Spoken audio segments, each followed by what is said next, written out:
Sebenarnya kura-kura ni boleh dipelihara. Dia tidaklah termasuk dalam hukum yang dilarang ataupun diharamkan ataupun sesuatu benda yang tidak berfaedah.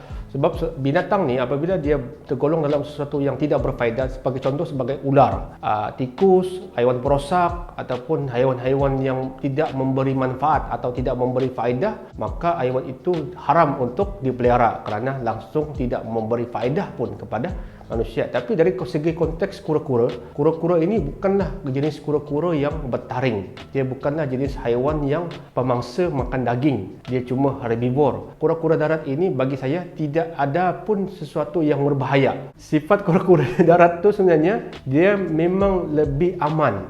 Dia lebih mesra dengan manusia.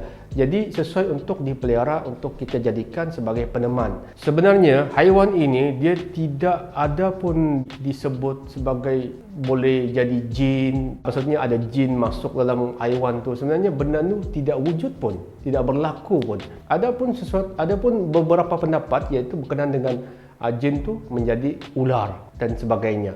Tetapi itu pun masih lagi di luar daripada konteks dari segi agama itu sendiri. Jadi benda itu sebenarnya meragukan. Mungkin ada yang masih memikirkan tentang mistik. Bila kita pelihara haiwan, nanti ada hantu atau gangguan, makhluk halus yang akan ganggu. Sebenarnya tidak ada. Haiwan tetap haiwan. Soal mistik itu tidak berlaku pun. Bayangkan kalau di zoo yang sudah memelihara begitu banyak haiwan, takkanlah tempat tu terus akan jadi seperti rumah hantu? Tidak juga kan? Haiwan yang bertaring dan juga yang tidak mendatangkan faedah ni, seperti yang haiwan perosak, tikus dan sebagainya, tidak boleh dibela, haram hukum dia. Maksudnya tidak boleh dijual, dibeli dan sebagainya. Tapi bagaimana pula dengan kucing? Kucing bertaring.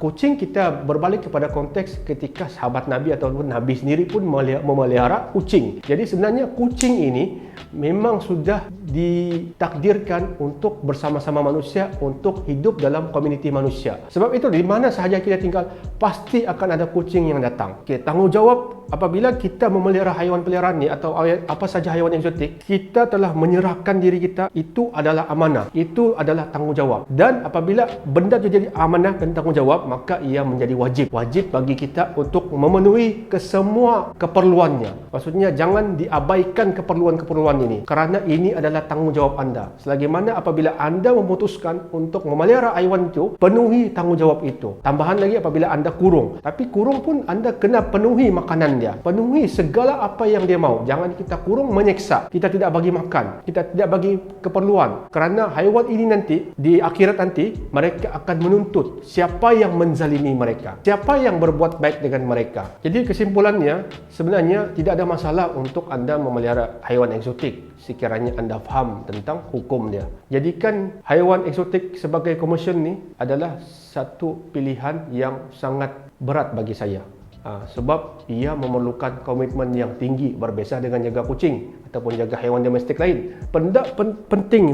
Perkara pertama yang perlu kita fikir ialah anda rasa bolehkah anda berikan sepenuh perhatian 200% kepada haiwan ini?